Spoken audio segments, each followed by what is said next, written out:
శరణ్య దర్శన్ ఇద్దరు ఒక పేరు పొందిన చేనేత కార్మికుడి ఇంటికి వెళ్తారు. ఎవరండి మీరు అని అతను మర్యాదగా అడుగుతూ లోపలికి రమ్మని కూర్చోమ్మంటాడు. ఇక శరణ్య దర్శన్ మాట్లాడడం స్టార్ట్ చేస్తారు. మీరు మాకొక మంచి అందమైన పట్టు చీరని తయారు చేసి ఇవ్వాలి అని శరణ్య అడుగుతూ ఉండగా ఇక అతను కాస్త డల్గా ఫేస్ పెడతాడు. అప్పుడు దర్శన్ ఇలా అంటుంటాడు, మీరు చీర నేస్తే ప్రతి పోగు ప్రాణం పోసుకుంటుందని మిమ్మల్ని అడగడానికి వచ్చాం అని దర్శన్ అనగానే, నిజానికి నా వృత్తికి స్వస్తి చెప్పి 2 ఏళ్ళు కావస్తుంది.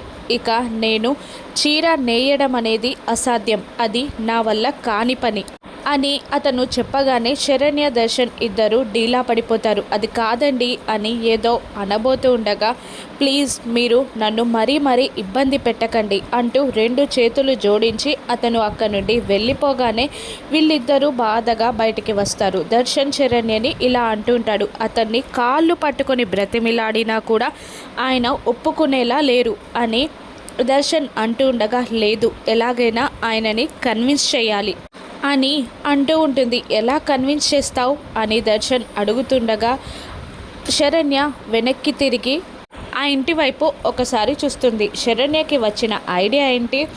చీర నేచేలా శరణ్య ఏం ప్లాన్ చేస్తుంది రానున్న ఎపిసోడ్స్లో చూద్దాం. Thank you for watching.